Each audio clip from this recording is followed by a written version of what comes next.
Good morning, Internet, and welcome back to another video. Today we're covering 3D, and if you're watching this right now, that means that you are brand new to 3D, and you want to know what is the best way that I can get started. I want to watch movies in 3D, maybe even make my own content in 3D, and maybe hypothetically even play games in 3D. With us right now is our 3D expert, Jonathan Sabin, who knows everything about 3D. He's literally taught me basically everything I've known. He's even helped me get this camera and everything, and like, oh my gosh, I've never met somebody who knows more about film and 3D in my entire life. So, welcome, Jonathan. This is your channel. How's it going? I don't know why I'm saying welcome, but... Well, it's going to be on your channel too, right? Yeah. We'll figure it out. So, all right, great. By the way, this is, of course, made in 3D because it's Jonathan's channel. But if you need to see it in 2D for any reason, you can check out my channel, and it's going to be the same video in the description. So, Jonathan, if I am someone who, let's say, I just saw Doctor Strange Into the Multiverse of Madness, or I'm planning to go see Avatar 2, or I just saw the re-release of the original Avatar, and I'm like, this is cool, I want to get this in my home. What do you think would be the easiest way to just get started? Well, at this point, there's two options that I think are the easiest. I know everybody's probably heard at this point that they stopped making 3D TVs, but I know in my local region, you can always get 3D TVs used locally on the Facebook Marketplace and other similar places like that. Yeah, I've seen Facebook Marketplace is pretty good. So how do you know if a glasses would be compatible? If you're looking for a TV that's either that uses passive glasses, those are the type that they use at the movie theater typically. They don't use batteries. They're lightweight. Those are usually made by LG or Vizio. Oh, I didn't know Vizio. I didn't know they had 3D TVs. Yeah, they did. They stopped right before they started making 4K TVs. So, but all the Vizios were passive. Dude, 4K was so lame to me. Like when 4K came out, I'm like, okay, cool, but where's the 4K 3D? And honestly, my eyes aren't even like the greatest. So like, I'll still, if a movie is released in 2D, like I'll still get the 4K version rather than just Blu-ray version. But I don't know, it's just like 3D is just magical. I love it. Yeah, 3D is definitely the bigger jump in where you notice the change. And speaking of 4K, you really notice it when you use a projector because you got a huge screen. And speaking of projectors, that's the other way you can get 3D into your home. They never stopped making 3D projectors. Those are the current 3D TVs. But yeah, there's lots of projectors to choose from. You can get around the $500 mark. You can get 1080p projectors. Spend a little bit more, you can get at least twice as more. You get 4K 3D HDR as well. What would you say would be, if I'm completely brand new and I'm on a budget, what is the cheapest possible way that you say would be most reliable for the money, including glasses and like everything? Right. Well, if you get a projector, you'd have to get a screen as well if you want the best picture, as opposed to just a wall. But so I would say the cheapest possible way. But you can always get like a screen afterwards, right? Like if I was if you wanted to try it out. Yeah, it doesn't hurt. Okay. I would say that probably the cheapest possible way would be to look for a used 3D TV on the local marketplace. Mm-hmm. How much do they normally go for? I've been watching that market for like 5 years now, pretty regular, just out of curiosity. I've bought a few, sold a few. Sold a few? Yeah. How many screens do you have? Currently, I just have two. I have my projector, and I have a 4K 3D TV, Samsung TV, that I use as a computer monitor. I'm so jealous. I want a 4K TV so bad. I was searching for one for so long and just gave up and got a projector. Yeah, now that's the caveat there. Those are hard to find even on the used market. So yeah. Okay, so that's the 3D screen.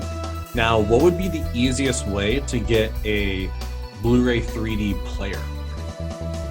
There are lots of Blu-ray 3D players to choose from. They never really stopped making those because, like I said, the projectors have always been made, so they've always made the disc players available. The latest ones, you can play 4K discs as well. I actually wrote an article about that last year with some of my recommendations. I'll put a link to that in the description below. And not even to mention that every PlayStation 3, PS4, PS4 Pro is also a Blu-ray 3D player, and on Xbox you could do it with an Xbox One, Xbox One S, and Xbox One X. So odds are you probably have one of those lying around, and that is already a really great Blu-ray 3D player. And by the way, if you were to get an Xbox One S or Xbox One X, it is also a 4K Blu-ray player as well, in addition to the Blu-ray 3D one. Because I'm sure you had like friends and family that like you convinced to get like 3D TVs and stuff, like I have. I've tried to, but I can honestly say I've never been successful. Oh, really? Yeah, but I preach it. I got my mom to do it, yeah, and but she wouldn't buy a player. She had a 3D TV, but she wouldn't buy a player. I'm like, oh my gosh! I'm like, just get a player. And I finally just bought her a PS3 last Christmas, so now she has one. Okay, great. So now you got your screen, you got your player. What are the best movies to get in 3D, and how would you even get them in 3D? Like, can you stream it, or where do you get them? Well, I wouldn't recommend beginners worrying about streaming. For one thing, it's really not good quality, half the resolution, heavily compressed, and it's pretty hard to figure out how to do it, even for me and other 3D fans. Great. Okay, so Blu-ray 3D is definitely the easiest way. Yes. Okay. And if you were to have people over to like impress them, to show off the 3D capabilities, what would be some of the best movies that you would suggest to get first if you're brand new to this? Well, there's the one great thing is that with 3D, there's more releases than most people probably know even exist. There's literally 3D for every taste, every genre, no matter what you're interested in, it's there. One thing many people probably already know about is realistic nature documentaries, like Imax has made many, and there's really a lot of nature films. Here's one, Wonders of the Arctic. You've got 4K and 3D in the same pack. And one thing probably most people have seen in their personal experiences, 3D animated films. Like since 2005 with Disney's Chicken Little, like virtually every animated film has been released in 3D in theaters. And a lot of those, not all of them unfortunately, but a lot of them have been released on Blu-ray 3D. Like one of the most popular of all time, Frozen, right there. I love that one. That was, and unfortunately, that was the first one that was not released in the United States. And I'm like, what the heck? What happened? So can you describe what happened to Blu-ray 3Ds in the United States? Yes, I'm glad you brought that up. Unfortunately, a lot of major studios stopped releasing Blu-ray 3Ds around the time of Frozen. But that doesn't mean they're not available. You can still go online to Amazon, to eBay, and you can buy these movies, usually from the UK or other places, and they're pretty cheap. Sometimes they're even cheaper than US versions. Oh, really? And you can buy them used or new. For instance, Frozen is one of those. You notice the packaging looks a little different. This was released in the UK. And along that line, one thing to watch out for, it's not too often, but it does happen sometimes, is some movies will only be released in what's called Region B. And that means if you have a player from the United States, it won't play on it, unless you have a region-free Blu-ray player. Would you suggest to buy that instead of just any other Blu-ray 3D player? If you want to have access to all the 3D films you can, and many 2D films as well that aren't available in all regions, and that's a great choice for a film lover because it opens up a lot. It does cost a little more though. Again, in that link below, I recommend some affordable ones. Would that be in the description? Yeah. What are some examples of movies that are Region B that you definitely would need a region-free Blu-ray player for? Like I said, most aren't, thankfully, but you can always check the description, like on Amazon, or better yet, Blu-ray.com, that has an archive of pretty much every Blu-ray that's been released. One Disney exception is Ratatouille from Pixar. some places that's even listed as Region A, but it is in fact locked to Region B. So I remember having to buy that one. I bought that one, it wouldn't play.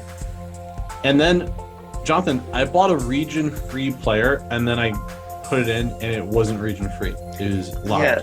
And I'm like, what the hell? So, yeah, the thing with region-free players is they're not plug-and-play, so to speak, for lack of a better term. The DVDs from different regions will, but Blu-rays won't. They're all hacked. They don't sell any native region-free players. They're hacked in some way. So they'll usually come with instructions, and you have to enter a certain code when you turn the player on, and that'll switch regions for you.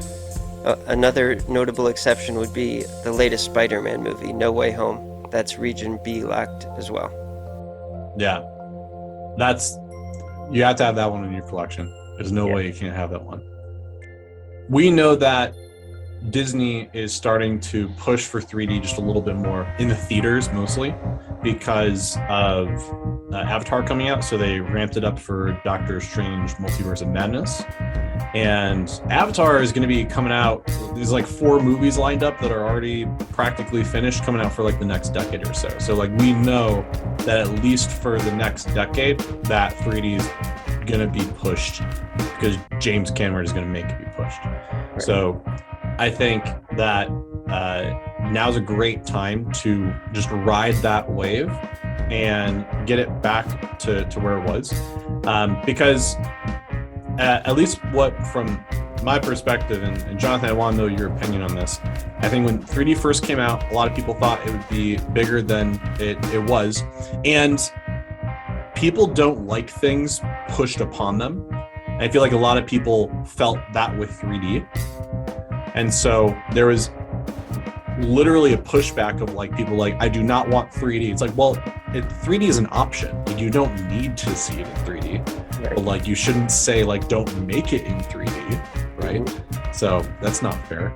But there was such a pushback that now 3D is so low in demand that the people who like it really like it, and so now it's starting to ramp up again. And so I'm starting to feeling that this time around, I think they're right now like discovering where 3D is gonna stay in the market, because we've known throughout history 3D has come and gone, but a lot of people like to say, oh well, 3D died in 2013 or whatever. Like no it didn't. Like it's what do you mean? Like almost every movie that has been released in 3D has come out in 3D Blu-ray, and there hasn't been a year that has not had the 3D movies since. Right, as far as the common public is concerned, if it's not in a primetime commercial, it doesn't exist, I guess. So like 3D's still been around. My hope is that through this next decade, because we know for sure 3D is going to be pushed with Avatar for the next 4 movies, that 3D is going to find its place. I don't think it's going to take off as much as they thought it was going to in 2011, where it's going to be on like every display ever. I would love for that to happen. Yeah. But that would be our dream. But realistically. What's that? But realistically. Well, yeah, but realistically, I think it's gonna find its place where the people that like it, and the people that think they don't.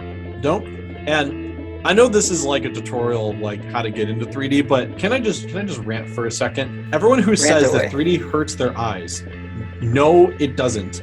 Like I'm like, anytime anyone ever has said, oh, 3D hurts my eyes, I'm like, really? Come over to my place. Let me show you my projector. You tell me if it hurts your eyes. I'm willing to bet there's no flipping way that 3D hurts your eyes. And I'll throw in like Infinity War or something. And then they're like, oh my God, this is the greatest thing I've ever seen. And I'm like, does it hurt your eyes? Like, no. I'm like, okay. Like, I'm like, can we, Jonathan, can you squash this? Why do people think 3D hurts their eyes? Well, I can't be too dogmatic because obviously I can't see what they're seeing. Some of it just might be the simple fact of not getting accustomed to it, or maybe a physical shortcoming such as astigmatism, or maybe they've just had bad theatrical experiences. Because I know for a fact I know for a fact when I went to some theaters earlier in the digital 3D era, there were several times where they just really messed up the presentation in multiple ways. It was either extremely dark, sometimes it was out of sync, or double image. Sometimes projectionists just don't know what they're doing, so it could be any one of those things. I grew up in Chicago, and over there, I can count more than 10 times that I've had to walk out of a theater because the 3D was broken. And I had to tell them, the 3D is broken, go fix it. And most of the time, they fixed it. I'm going to say 1/4 of the time, relatively, they just didn't believe me. Right. They're like, no, it's fine. We checked it earlier. I'm like, no, no. This happened when I saw Spider-Man No Way Home. This is the most recent one.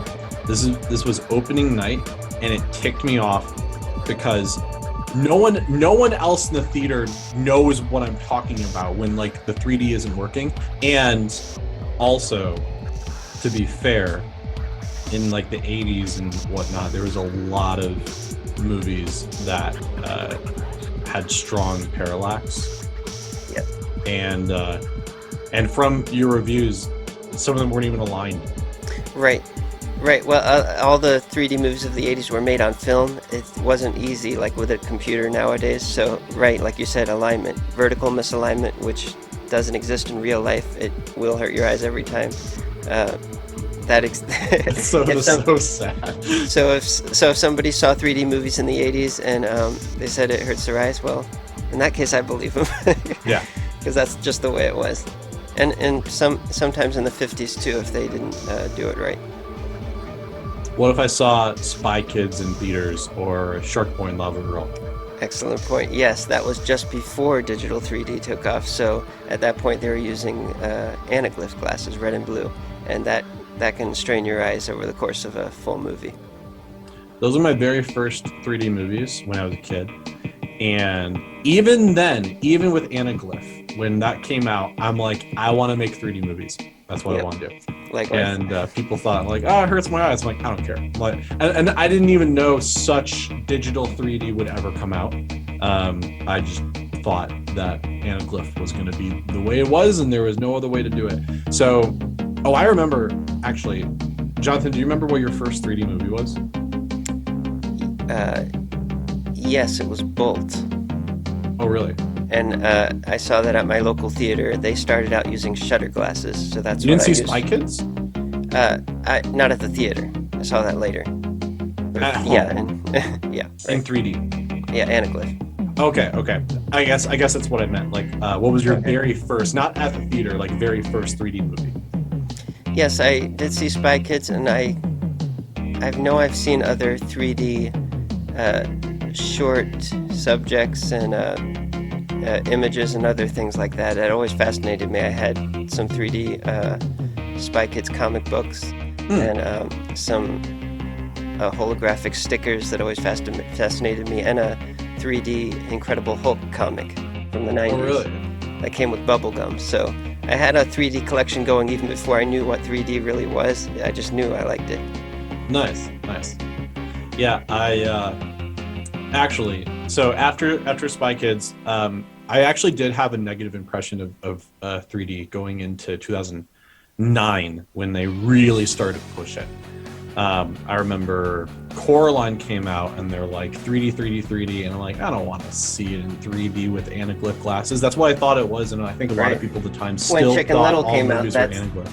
Yeah, when Chicken Little came out, I thought it was going to be an anaglyph. I didn't even know what digital 3D was yet. Yeah. So I said no to Coraline in 3D because I thought it was going to be anaglyph, and then because that's all I understood that 3D was. And then Monsters vs. Aliens came out the same year in 3D, and then I saw it in 2D, and I hated that movie. But then I just saw a commercial that was like, you have to see it in 3D, it'll blow your mind. And then I'm like, I don't really want to see it again. But then Pixar, I love Pixar, it's like Up is going to be the first Pixar 3D movie. I'm like, oh my god. I'm like, okay, I have to test to see how good the 3D is, because apparently this is going to be a thing. And then I saw Monster vs. Aliens 3D, and it blew my mind. My mind was completely blown. I was like, this is like a magic trick. My dad and I, our jaws were dropped to the floor. I'm like, this is the coolest thing. This is going to change the world, I thought. I mean, yeah, it did, but like, you know. It changed your world. What's that? It changed your world. It changed our world, the world that we're creating. Yes. You know, the real 3D was the friends we made along the way. Nice. So, anyways, so we got a 3D screen, we got a 3D player, we got 3D movies. Well, Jonathan, what if I want to actually make 3D content? What if I'm a YouTuber, or maybe I just want to shoot some like home movies in 3D and have that magical experience? What would be the best way for me to get into making 3D videos? Well, you can buy a 3D camera. Back when digital 3D started, they came out with a number of digital 3D cameras that you can buy on the used market, as well as ones more recently. One of the older ones that you can get for pretty cheap is from Sony. It's called the Bloggy 3D. It has two lenses, as you can see there. So just like your two eyes, it records in 3D in 1080p. And it's very, very easy to use. Super easy to use. And there's also been some mid-range ones if you want better quality and more options. Like the one I'm recording with is from JVC. They make a couple of models. And more recently, they just had a new 3D camera come out this year from Kucam Ego. And that has a nice wide stereo baseline for powerful depth, and it records in full HD. It also takes still pictures. Fuji, they also made a camera that also has really wide set lenses for powerful depth, takes stills and video. So yeah, there's a lot of options to choose from. Just go on eBay and see what they got. So I know you're a gamer.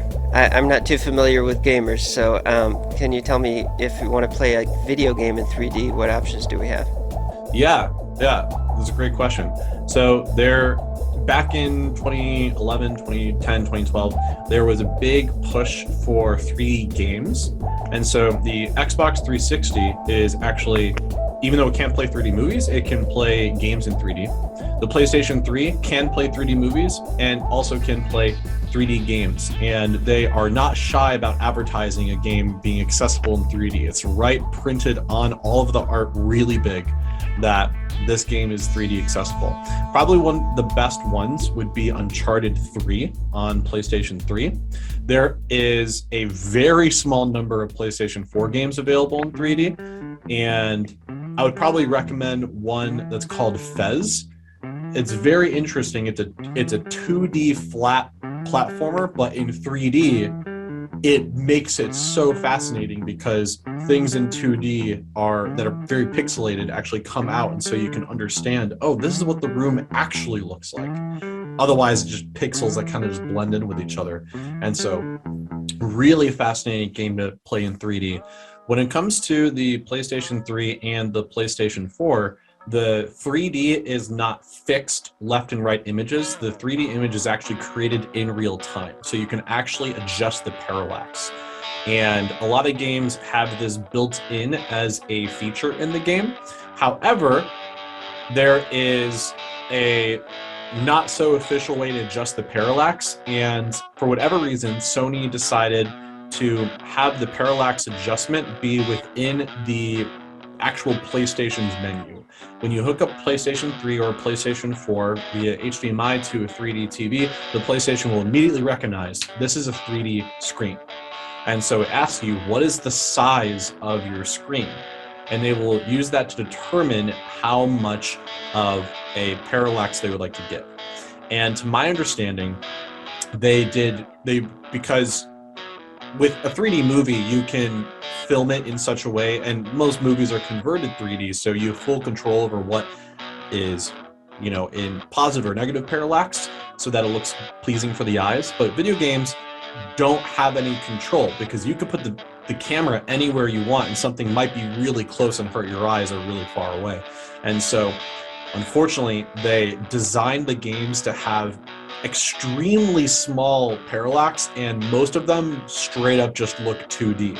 And so when you set the screen to, which I think is why 3D in video games died so fast, but when you set it as the correct size of your screen, they will put very small parallax, and the bigger it is, the smaller the parallax is. I have a 120-inch projector, and when I play a 3D game, it literally just looks practically 2D. So what I would recommend is setting of a 30-inch screen, and that seems to be pretty good parallax without having your eyes like fall out of your head. Do not set it to like 15 inches or anywhere near there. Your mind will be completely blown out sideways for how insane the parallax is. So if you want a really intense parallax experience, you could go ahead and do that. Circles will definitely look like elongated ovals, and it will not look like real life at all, but you can definitely do that. But yeah, that would be the way that you can actually play games in 3D, and I still think it's really fun. And who knows if they ever come back with that. But they do have VR, actually. Oh my gosh, I totally forgot to mention. Yeah. A really easy way to, if you have PlayStation 4 and you have PlayStation VR, you can play Blu-ray 3D discs on your PlayStation 4, and it will play in VR. How do you think VR impacts 3D? Well, I know they were trying to push it as the next big thing, kind of like they were pushing 3D, which, like you said, can lead to resentment in some. But again, that's a whole different beast. Different uses. I wouldn't say it's an ideal way to watch a movie, especially with friends, or ideal for optimal resolution, picture quality. That is true. The PSVR is just a 1080p screen across your face, so you're already getting half the resolution in each eye. And not to mention, the 3D movie isn't taking up the full screen.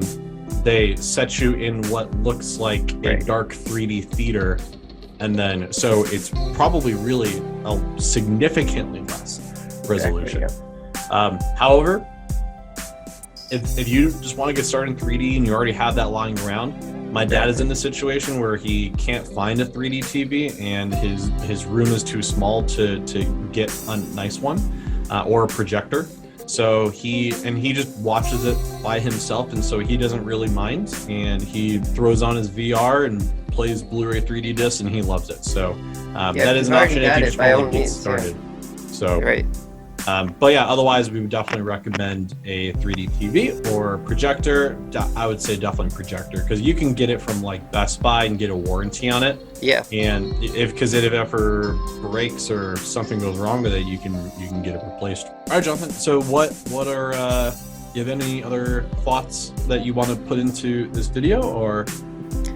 Yeah, I'd say if you're curious about 3D, now's a great time to start getting into it. There's so many options for viewing it at home that are within most everybody's budget. And we already mentioned there's documentaries you can watch, animated movies, but also so much more. There's plenty of old movies like from the 50s and 80s that are still being restored and released as we speak. New ones coming out every month. And brand new movies, the biggest blockbusters. Like you got the Jurassic Park series, the original Jurassic Park that was converted to 3D, and it's a very high quality conversion, by the way, one of the best. And really, I never seen that. I didn't know. Yeah. But only the first one, not the other one? The first one, the second two, Lost World and Jurassic Park 3, those are 2D. But then the new series, Jurassic World Fallen Kingdom, and then the new one that's going to be coming to Imax 3D this summer, Dominion, all 3D. So yeah, it's a great time to get into it, catch up on those, binge those in 3D before the new one. Yeah, and especially when it comes to Blu-ray 3D, when 3D first came out, there was like, well, there's not a lot of 3D content that's out there. Now there is. There's a ton, right? So now is a really great time to dive in, and they're pretty darn cheap. Like, relatively for a dead format. Normally, I would expect, because of them not continuing to manufacture them, that I would expect prices to rise. Yeah. But they haven't. 3D movies are pretty darn cheap, so you can get them no problem. Oh yeah, and IMAX 3D. So apparently IMAX 3D was discontinued in 2018, but then they decided to bring it back for Doctor Strange Multiverse of Madness. No. No, that's not true. Well, I wouldn't say discontinued. It just sort of went to the back burner. It was still there. It was available in most regions up until the pandemic. The last IMAX 3D movie I saw was Rise of Skywalker in late 2019. Oh, really? Which was thankfully made it right in before the pandemic. Okay, so since 2019 then. Okay. It seemed to have been gone from the United States during 2020 and 2021, but then, like you said, pleasantly surprised to see it come back this year. Awesome. So if you aren't ready to dive in with a 3D TV yet, or a player or whatnot, honestly, I'd be surprised if you don't already have a player lying around with a PlayStation or an Xbox. But if you don't have that and you just want to go experience 3D, just go to the movies, check it out in IMAX, because it is so cool. A lot of movies coming out. It looks like IMAX 3D is back in full force. Like I said, Jurassic World Dominion and Lightyear. Like, what does format for IMAX even mean? They have a very specific aspect ratio. A lot of it is marketing hype, in my personal opinion. But that's what I thought. The good thing is it's not 16 by 9. No, it's taller. But the good thing is that IMAX is at least somewhat of a guarantee of quality, because sometimes quality can vary at other theaters. I'm fortunate to be in an area where my local theater is bright and has stadium seating and is calibrated well. So in my opinion, it almost rivals IMAX, but that's not the case everywhere.